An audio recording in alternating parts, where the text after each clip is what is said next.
પાયલ જે અત્યારે આપ સમક્ષ મારી સાથે ઊભી છે તેનું કહેવાનું એ છે કે એક તો મને 12 વાગે રાત્રે મારા ઘરેથી અમરેલીથી 8 કિલોમીટર દૂર વિઠ્ઠલનગર ગામમાં પોલીસે મને ઉપાડી. સૂર્યાસ્તથી સૂર્યોદયની વચ્ચે આ દીકરીને પોલીસ પકડીને એલસીબી અમરેલી ખાતે લઈ ગઈ. તે પહેલો ગુનો. બીજું કે એની સામે તહોમત પુરવાર થાય તેની પહેલાં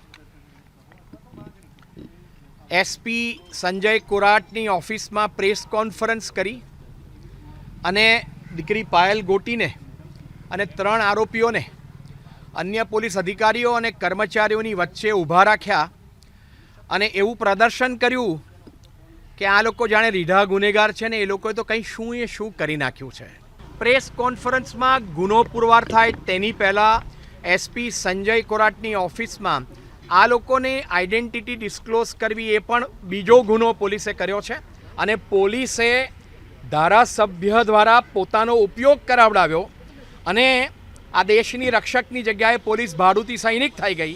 એ એમનો ત્રીજો ગુનો અને એમને વાંધો છે એની ફરિયાદ કરી. ચોથું એટલે આ એસપી સાહેબ છે તે ભારતની સરકાર માટે કે બીજેપીના ધારાસભ્ય માટે કામ કરતા હતા અને તેને માર્યું તેનો એક બીજો ગુનો બને છે જે અમે રેસ કર્યો. અને ત્યાર પછી કોર્ટમાં જુઠ્ઠું બોલ્યા કે અમે 28મી તારીખે 4 વાગે આ લોકોની ધરપકડ કરી છે. અમે કહ્યું કે સાહેબ કોર્ટમાં જુઠ્ઠું બોલવું એ ઇન્વેસ્ટિગેટિંગ ઓફિસર માટે ગુનો કહેવાય. અને આ લોકોને આ દીકરીને અને અન્યોને પકડ્યા 27મીની રાત્રે અને કહ્યું છે કે 28મી સાંજે 4 વાગે પકડ્યા છે. એટલે અમરેલીની પોલીસે કોર્ટને પણ ગેરમાર્ગે દોરી એ ગુનો બને છે.